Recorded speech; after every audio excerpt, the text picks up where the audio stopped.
Salut les voyageurs, aujourd'hui on va faire une petite vidéo où on va parler poulie.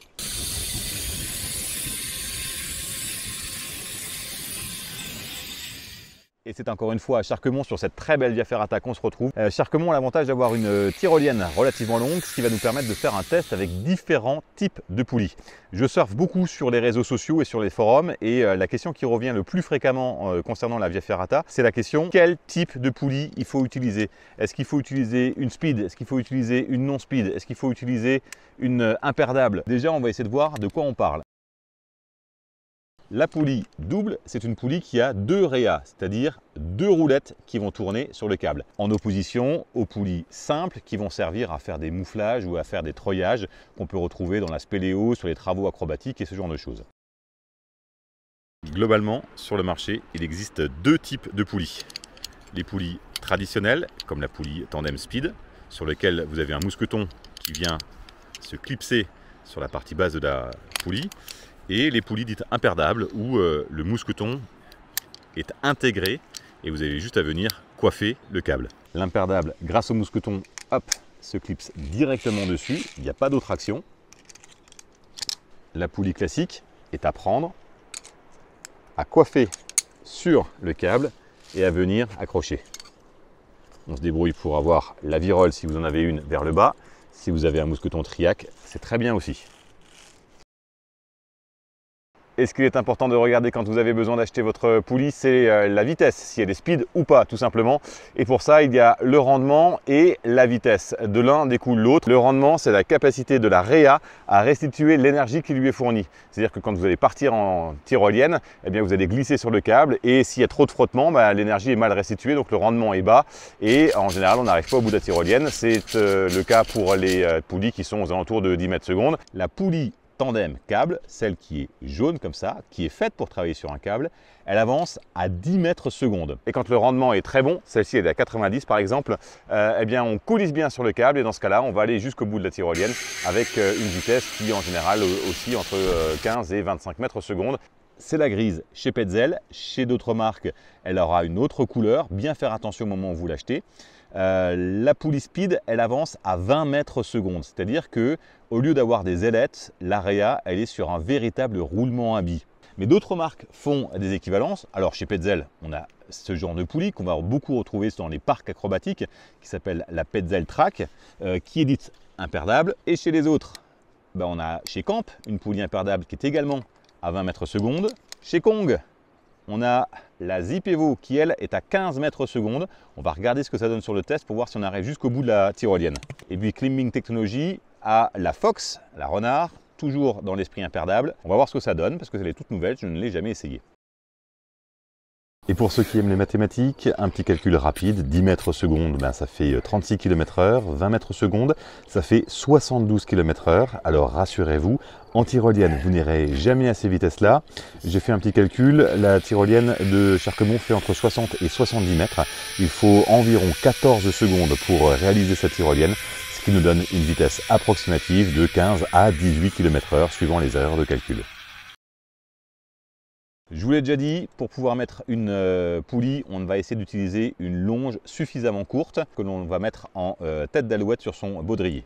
Et systématiquement sur l'ensemble des essais, je vais utiliser une sangle de corde cousue béal de type Dynaclip entre 40 et 50 cm suivant les poulies que j'ai à tester. C'est quoi la flèche d'une tyrolienne? La flèche, c'est la capacité du câble à prendre en angle.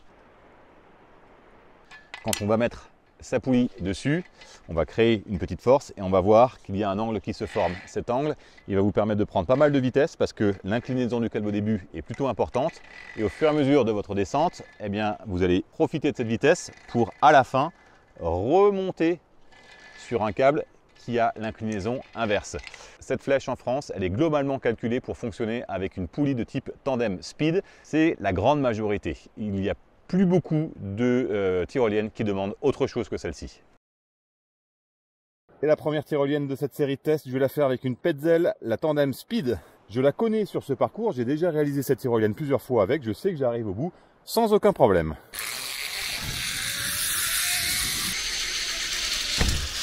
Et hop, sans problème. Et le deuxième essai, va se faire avec la poulie Climbing Technology, la Fox, le renard.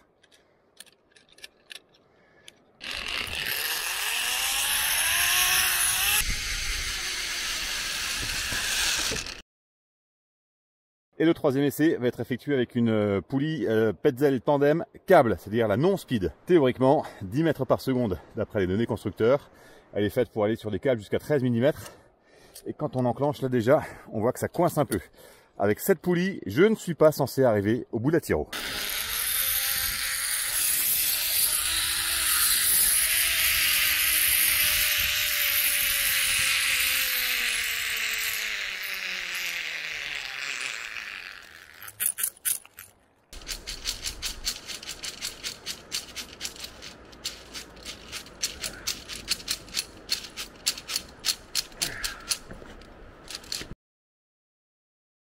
La prochaine tiro, on va l'essayer avec la poulie Kong Zip Evo. Là aussi, censé être un équivalent à la speed. Et premier inconvénient que je vois à cette poulie Kong, c'est que malgré le fait qu'elle soit travaillée comme une imperdable, eh ben, je ne peux pas venir coiffer la poulie avec mes longes de Via Ferrata. C'est parti.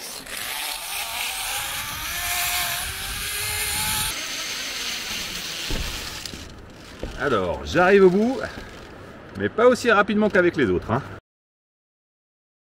La nouvelle tentative va se faire avec une Petzl à nouveau. La Petzl Track Guide LT. LD ça veut dire light. Elle est un petit peu moins fournie que la Track Guide tout court qui est de couleur orange. Les données devraient nous permettre d'arriver jusqu'au bout. Elle a un mousqueton dédié qui a une forme bien particulière adaptée à cette poulie là. Vous ne pourrez pas en faire grand chose d'autre.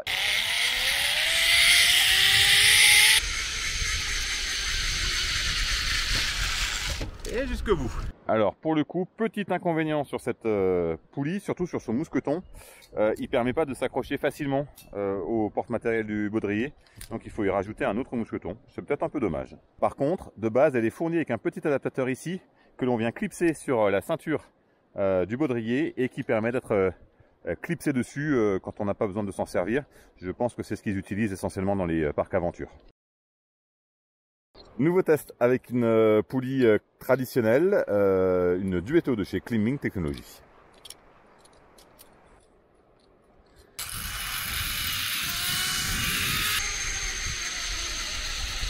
Et voilà, on est arrivé au bout un tout petit peu moins vite que la speed. Dernier test avec une poulie Camp, la Wing 2. Elle fait également partie des poulies dites imperdables. Et celle-ci, elle a un maillon rapide ici parce qu'en fait elle vient d'un magasin de location de la région. Hop. Normalement j'y mettrai un mousqueton de façon à pouvoir l'accrocher et la retirer facilement, mais on va laisser l'équipement en place.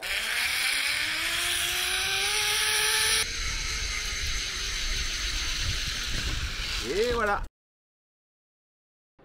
Et bien évidemment, si vous surfez un petit peu sur l'internet, vous allez vous rendre compte qu'il existe aussi d'autres types de poulies sur le marché, comme par exemple la tandem Petzl rouge. Elle est faite uniquement pour une utilisation sur corde, absolument pas sur câble. Vous pourriez trouver la poulie fixe DB2 également, qui d'après les données constructeurs serait aux alentours de 10 mètres par seconde.